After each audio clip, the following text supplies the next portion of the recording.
muna fama da rashin iya ba wa iyalanmu gudunmawa. To sinadarin da ike sa nishaɗi,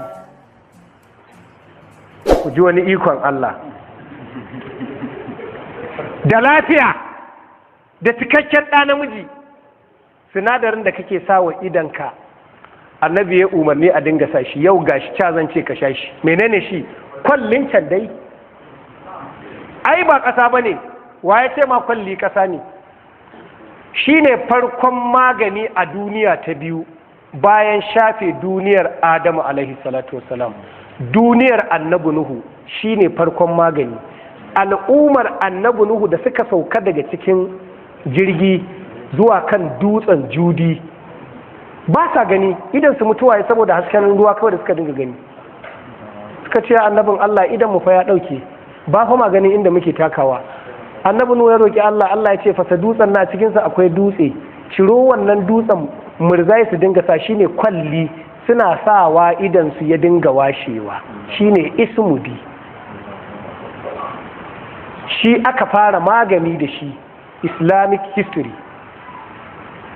To kwallon nan da kuka sani, samo hantarsa mai kyau mai kyalli, nike shi tilis, ka samu garinsa kamar cokali 3, kanumfari nike shi tilis, ka samu garinsa guda 1 ka zuba, ka cakuɗa ka cakuɗa ka cakuɗa.